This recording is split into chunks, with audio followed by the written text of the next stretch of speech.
우리는 그 영적인 백성들에게 하나의 영적인 대청소가 필요하다고 그랬는데 이게 바로 뭐냐면 바로 대속죄일이라고 하는 것입니다. 죄의 문제를 해결하고 더 거룩해지는 날이에요.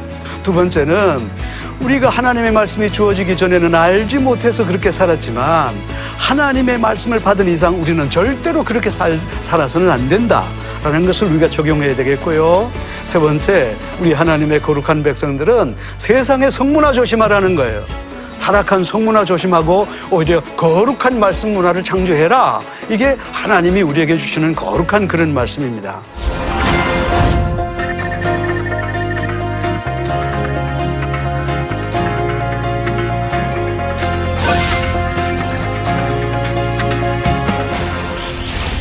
여러분 안녕하세요. 부산 장신대학교 최무열 교수입니다. 여러분 그 레위기 상당히 좀 이해가 많이 되셨죠? 레위기 그의 주제는 내가 거룩하니 너희들도 거룩해라. 거룩에 관한 책입니다.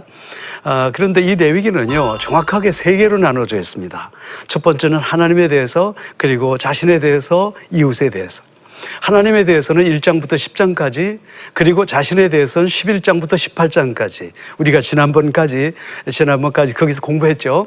이제 19장부터는 본격적으로 우리가 바로 이웃에 대한 얘기를 거론하게 됩니다. 자, 그러면요 여기서 우리가 이웃이라고 얘기할 때 단순히 얘기하는 내 옆에 사는 이웃을 말하는 게 아니에요. 이웃이라고 하는 것은 나와 공동체와 사회와 국가 이 전체를 두고서 우리는 이웃이다 그렇게 얘기를 합니다.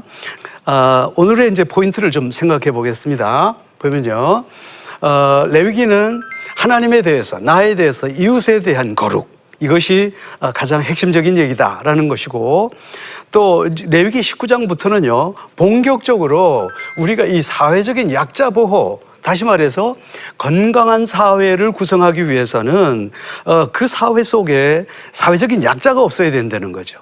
그래서 이 약자를 보호하기 위해서 하나님께서 많은 규례들을 준비하셨다는 거예요. 그래서 이 건강한 공동체를 위해서는 반드시 집단적이고 엄청난 죄를 척결해야 이 사회 전체, 공동체 전체가 건강해진다 이렇게 볼 수 있는 것입니다. 자, 그래서 이 세 번째 파트는요 여러 차례 설명드렸듯이 하나님에 대해서, 또 나에 대해서, 이웃에 대한 그런 얘기를 하고 있는데 레위기 19장은 놀랍게도 이 세 가지 사건을 동시에 설명하고 있다는 거죠. 이렇기 때문에 레위기 19장이 굉장히 중요하다 그렇게 얘기해 볼 수 있겠습니다. 자, 그러면 우리는 레위기 19장을 뭐라고 얘기하냐면 레위기의 핵심장이다 그렇게 얘기하거든요. 그러면 왜 레위기 19장을 핵심장이라고 그러냐? 여기에는 그만한 이유가 있는 것이에요. 자, 그 이유가 뭐냐? 우리가 한번 살펴보려고 합니다. 자, 첫 번째는요. 이 레위기의 19장은 바로 레위기의 주제가 있는 장이라고 그랬는데 레위기의 주제는 딱 하나입니다. 그게 뭐냐면 내가 거룩하니 너희도 거룩해야 된다는 거예요. 나는 거룩한 하나님이기 때문에 내 자녀들은 당연히 이 세상 살아가게 될 때에 거룩해야 된다. 영어 성경에 보면요 I am holy that you're holy 그렇게 얘기하고 있는 거예요. 자, 두 번째로는요 이 레위기 19장이 왜 이렇게 중요하냐면 바로 이 속에 10계명이 들어가 있다는 거예요. 자, 한번 복습 다시 해보겠습니다. 율법을 정확하게 세 가지로 나누면 하나님 사랑, 자기 사랑, 이웃 사랑이잖아요. 자, 그러면 10계명을 정확하게 나누면 하나님 사랑, 자기 사랑, 이웃 사랑이잖아요. 레위기를 또 세 가지로 나누면 하나님에 대한 거룩, 자신에 대한 거룩, 이웃에 대한 거룩인데 놀랍게도 바로 19장 속에 이 10계명이 들어가 있다는 거예요. 여기에 10계명이 있다고 하는 중요한 이유가 뭐냐면 결국은 하나님께서는 진짜 거룩이라고 하는 것은 하나님에 대해서, 자신에 대해서, 그리고 이웃에 대해서 이게 거룩한 거다라는 것을 말씀하기 위해서 10계명이 여기에 들어가 있다. 그리고 10계명, 레위기 19장이 진짜 중요한 이유가 뭐냐면요. 이 레위기 19장 속에 이 모든 것이 다 들어가 있다는 거예요. 그러니까 하나님에 대한, 이웃에 대한, 그리고 우리 사회에 대한 모든 거룩들이 이 속에 다 들어가 있다는 그런 관점에서 우리 레위기 19장을 레위기의 핵심장 그렇게 얘기한다는 거죠. 레위기 19장 속에서 하나님에 대한 거룩을 어떻게 얘기하고 있는가 우리 한번 살펴보죠. 굉장히 많습니다. 그래서 여기에 보면요, 우리가 우상 의지해서는 안 된다. 그 다음에 신상들을 만들지 말아라. 마법 쓰지 말아라. 특히 혼백을 불러내는 그런 점쟁이들 찾아다니지 마라. 그리고 이방 사람들처럼 막 구렛나루 밀어서는 안 된다. 이게 바로 뭐냐면요, 가나안 사람들의 습관이라는 거예요. 이 사람들의 종교의식이라는 거예요. 사람이 죽었을 때요, 이 사람들이 꼭 이렇게 한답니다. 관자놀이를 막 둥글게 만들고 구렛나루 밀고 몸에 칼을 대고 피를 바르고요. 여러분, 그런데 하나님의 백성은 이렇게 하지 말라는 거죠. 죽은 사람 애도한다고 해서 상처를 낸다든지, 이게 모두 뭐냐면 전부 가나안 사람들의 습관이라는 거예요. 이게 전부 이방 종교의 의식이라는 거예요. 제가 여러분에게 누누이 설명했죠. 뭐뭐 하지 마라. 100% 이방 사람들이 하는 거예요. 그렇기 때문에 하나님께서는 이방 종교의 흉내를 내서는 안 된다는 거예요.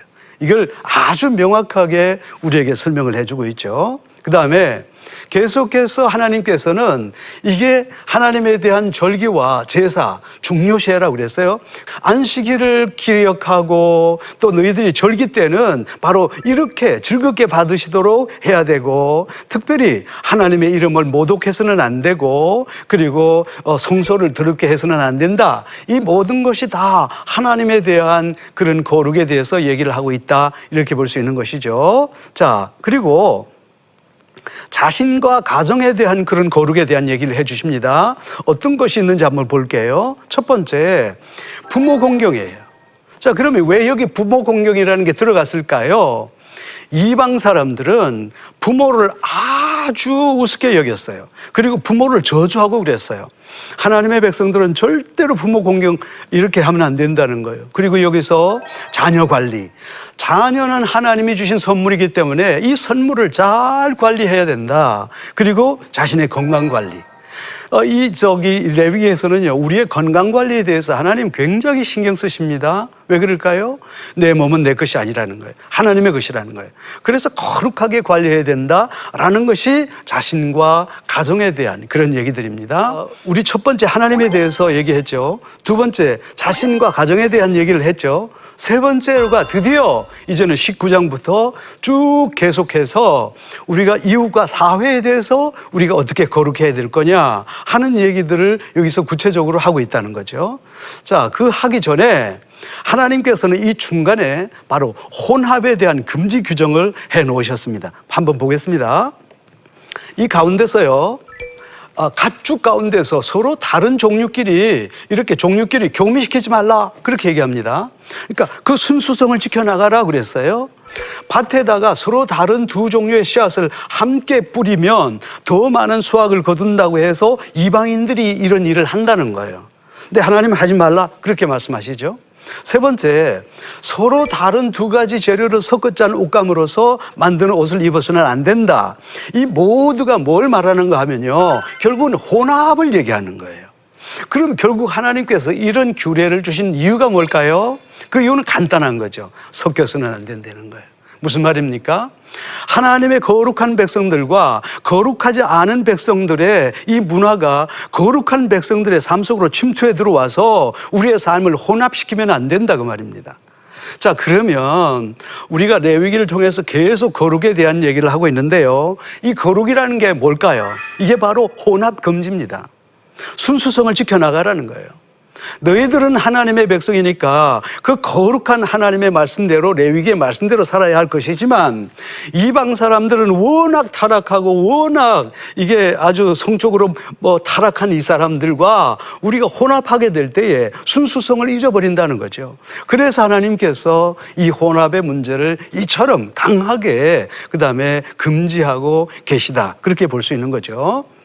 이제는 그 레위기 19장에서 가장 핵심적인 문제가 뭐냐면 바로 이웃에 대한 문제를 거론하고 계십니다. 근데 여기서뿐만 아니라 19장, 20장, 21장, 22장, 23장, 24장, 25장 그 끝날 때까지 계속해서 우리 이웃과 공동체가 어떻게 하나님 앞에 거룩해야 될 거냐에 대한 문제를 지속적으로 말씀하고 있다라는 것을 우리가 기억할 수 있겠죠.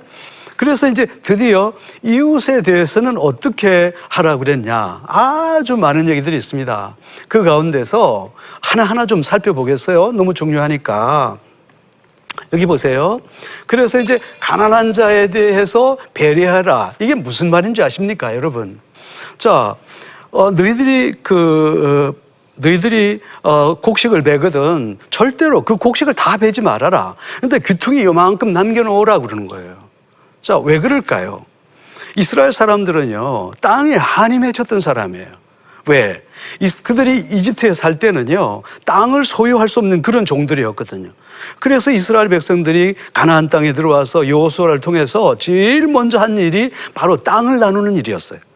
그래서 지파별로 그다음에 다 그리고 가정마다 땅을 나눠줬어요. 근데 그 당시에는 이제 전쟁이 많아서 이 자기의 남편이 전쟁에 나가서 사망을 하게 되잖아요. 그러면 그 아내와 자녀들은 그대로 사회적인 약자가 되는 거예요. 그래서 나중에는 결국은 땅을 팔게 되는 거죠. 그러면 이 사람은 사회적인 약자가 된단 말이에요. 하나님 가슴 아프신 거죠. 그래서 모든 백성들에게 하나님께서 얘들아 내가 너희들에게 땅을 줬잖냐. 그러니까 추수할 때에 너희들이 다 베지 말고 귀퉁이 이만큼은 남겨놓으면 그 가난한 자들이 와서 먹을 것이니라. 그렇게 된 거죠. 무슨 말인 줄 알아요? 밥 한 숟가락씩만 나눠 먹으면 너희들 가운데 배고픈 사람이 한 사람도 없다. 그 얘기예요. 얼마나 놀라운 규정입니까? 그렇게 해서 하나님은 진짜 이 세상에 살아가는 하나님의 백성들 가운데 단 한 사람의 가난한 사람이 없는 거룩하고 그다음에 아름다운 그런 공동체를 꿈꾸고 계신 거지요. 이게 바로 그거예요. 그래서 우리가 이웃에 대해서 잘못하는 것이 곧 누구에게 행한 거냐면 하나님에게 대해서 잘못한다는 거죠. 그래서 하나님은 이 세 가지의 그 거룩의 관계를 절대로 떼서 생각하지 않는 거예요. 내 몸을 거룩하게 관리하지 못하는 것이 하나님에게 잘못하는 거고, 이웃에 대해서 잘못하는 것이 곧 하나님에게 대해서 잘못하는 거고, 이 세 가지를 동일시하고 계시다는 거예요. 그래서 계속 보셔요. 놀랍잖아요? 이웃, 다 이웃이에요. 다 이웃이에요. 자, 이렇게 보세요. 그래서 너희들이 이웃에 절대로 잘못하면 안 된다는 거예요. 이웃에 대해서 속임수도 하지 말고 도둑질도 하지 말고 거짓말도 하지 말고 맹세도 하지 말고 비방하지 말고. 여러분 보세요. 그 다음에 살인 규정도 마찬가지예요. 자, 그러면 여기에서 장애인 사별 금지가 있는데 이게 바로 뭐냐면 모두가 잘 살아가는 거룩한 공동체, 이게 하나님이 생각하시는 사회예요. 지금도 마찬가지예요. 우리 하나님은요, 지금도 우리의 모든 사랑하는 성도들이 정말 이러한 삶을 살아감으로 말미암아 가난한 사람이 한 사람도 없는 그런 거룩한 사회를 그다음에 꾸며나가기를 진심으로 바라고 계시는 거죠. 그래서 모두가 잘 살아가는 사회, 모두가 공동체가 잘 살아가는 사회가 되기 위해서는 우리가 공정한 재판이 있어야 되지 않겠어요? 원수 갚음, 함부로 갚으면 안 돼요. 그래서 동포에 대한 원망 금지, 특히 하나님께서는 여성들, 이 여종에 대한 보호 규정이요, 이건 세밀하게 따지면 말로 다 할 수가 없는 거죠.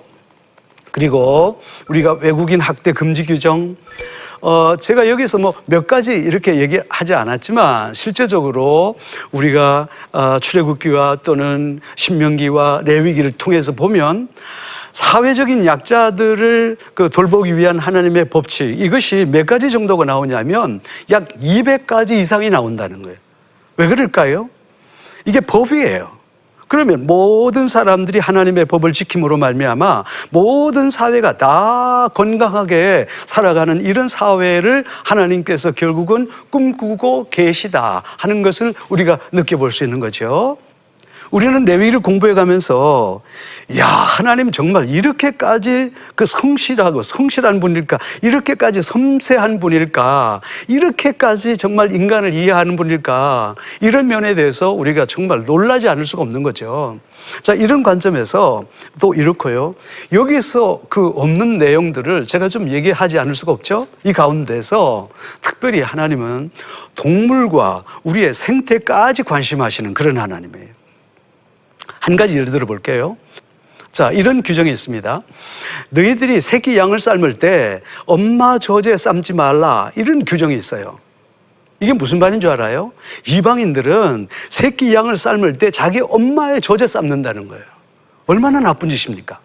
근데 하나님은 뭐라고 그러냐면 하나님의 거룩한 백성들을 그렇게 삶으면 안 돼요. 그래서 엄마 젖에다가 그 애기 양을 삶으면 안 돼. 이렇게 말씀하시는 거죠.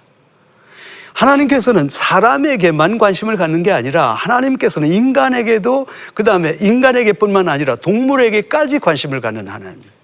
한 가지 더 예를 들어볼게요. 이런 게 있어요. 하나님은 너희들이 혹시 산에 올라가면 어떤 새가 알을 품고 있다고 하자. 그러면 그 알을 먹든지 새를 먹든지 두 개 중에 하나를 먹어야 된다라는 그런 규정이 있어요. 그런데 이거 법입니까 아닙니까? 법이에요. 지켜야 돼요.